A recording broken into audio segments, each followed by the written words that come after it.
मुंबई गोवा महामार्गावरील पेण तालुक्यातील जिते गावाजवळ असणाऱ्या आकाशदीप हॉटेलच्या पाठीमागे परप्रांतीयांनी अनधिकृतपणे भंगारचा अड्डा उभारला असून या ठिकाणी कंपन्यांचा येणारा माल चोरीद्वारे घेतला जात होता। ही माहिती दादर सागरी पोलीस स्टेशनचे पोलीस निरीक्षक संजय कुमार ब्राह्मणे यांना मिळताच त्यांनी त्या ठिकाणी धाड टाकून JSW कंपनीचा 10 लाखांचा स्टील बार जप्त केला आणि आरोपीस अटक केली। महाराष्ट्राच्या सौंदर्यात भर टाकणाऱ्या आणि लाखो निसर्गप्रेमींनी भेट दिलेल्या पनवेल तालुक्यातील न्हावेखाडी येथील रामबाग या अतिसुंदर उद्यानाचा द्वितीय वर्धापन दिन सोहळा हजारो नागरिकांच्या साक्षीनं मोठ्या उत्साहात रविवारी सायंकाळी साजरा झाला। नयनरम्य वातावरण, आकर्षक विद्युत रोषणाई, उत्तम नियोजन आणि लहानग्यांपासून युवक, महिला, ज्येष्ठांच्या उपस्थितीनं रामबाग नंदनवन प्रमाणे फुललं होतं। पारंपरिक आगरी कोळी गीतांच्या बहारदार कार्यक्रमाने वातावरणात स्फूर्ती आणली होती। खोपोली शहरातील युवा सामाजिक कार्यकर्ते मोहसिन मोहिद्दीन शेख यांची शिवसेना अल्पसंख्याक सेल उत्तर रायगड जिल्हा संपर्क प्रमुखपदी नियुक्ती करण्यात आली आहे। कर्जत खालापूर विधानसभाचे कार्यसम्राट आमदार महेंद्र थोरवे यांच्या हस्ते मोहसिन मोहिद्दीन शेख यांना नियुक्तीपत्र देण्यात आलं। मोहसिन शेख खोपोली शहरात सामाजिक, शैक्षणिक तसंच क्रीडा क्षेत्रात महत्त्वाचं योगदान दिलं आहे। परिसरात त्यांचा मोठा जनसंपर्क आहे, त्यामुळेच मोहसिन मोहिद्दीन शेख यांची जिल्हा संपर्क प्रमुखपदी नियुक्ती केली आहे। उरण तालुक्यातील पूर्व विभागातील गावांना जोडणाऱ्या कळंबुसरे ते कोपरोली रस्त्यावरील जीर्ण झालेल्या साकवाचं नव्यानं काम सार्वजनिक बांधकाम विभाग उरणने हाती घेतलंय, त्यामुळे प्रवासी नागरिकांनी समाधान व्यक्त केलं आहे। गेली 15 दिवस भोगावती नदीमध्ये झालेल्या उत्खननाबाबत प्रसारमाध्यमांनी बातम्या प्रसिद्ध करून प्रशासनाला जाग आणण्याचा प्रयत्न केला, परंतु प्रशासनाला त्याचा काहीच फरक पडला नाही। अखेर निसर्गप्रेमी प्राध्यापक उदय मानकवळे यांनी भोगावती नदीच्या पात्रात 1 दिवसाचं लाक्षणिक धरणं आंदोलन केलं।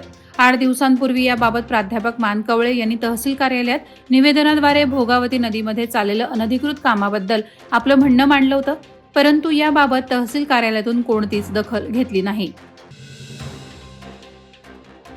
सातत्याने होत असलेल्या वातावरणातील बदलांचा फटका यावर्षी आंबा बागायतदारांना बसणार आहे। तसंच वाल, चवळी, हरभरा, मूग या रब्बी हंगामातील पिकांच्या उत्पादनातही घट होण्याची भीती शेतकरी व्यक्त करत आहेत। तर यावर उपाययोजना करण्यासाठी कृषी अधिकारी वर्गानं उरण तालुक्यातील शेतकऱ्यांना मार्गदर्शन करणं गरजेचं असल्याचं मत शेतीनिष्ठा शेतकरी प्रकाश ठाकूर यांनी व्यक्त केली आहे। त्रिरत्न बहुजन सेवा संघ तळाशेत इंदापूर यांच्यातर्फे शुक्रवार दिनांक 22 डिसेंबर रोजी आरोग्य शिबिर, उपचार आणि मोफत औषधे वाटप करण्यात आले। यावेळी मेंदूचे आजार, मणक्याचे आजार, मानसिक विकार, हृदयविकार या आजारांची लक्षणं यांच्यावर 100 ते 150 रुग्णांची तपासणी करून त्यांना योग्य प्रकारे औषध देण्यात आलं। यावेळी रुग्णाची तपासणी करण्यासाठी सूरज हॉस्पिटल, सानपाडा, नवी मुंबई येथील प्रख्यात हृदयविकार तज्ज्ञ डॉ. उदय पाटील उपस्थित होते। Rashtriya chemicals and fertilisers RCF limited थळतर्फे CSR अंतर्गत परिसरातील मच्छीमार महिलांना शीतपेट्यांचं वाटप करण्यात आलं। सोमवार दिनांक 23 डिसेंबर 2024 रोजी दुपारी 4 वाजता कारखान्यालगतच्या शेतकरी प्रशिक्षण केंद्रात आयोजित एका कार्यक्रमात कार्यकारी संचालक नितीन हिरडे आणि महाव्यवस्थापक संजीव हरळीकर यांच्या शुभ हस्ते हे वाटप करण्यात आलं।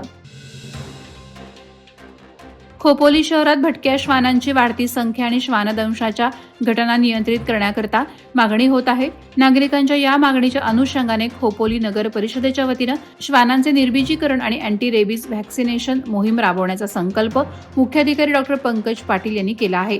यासाठी महाराष्ट्र शासनाच्या तरतुदीनुसार पेड्स फोर्स या संस्थेची नियुक्ती केली आहे।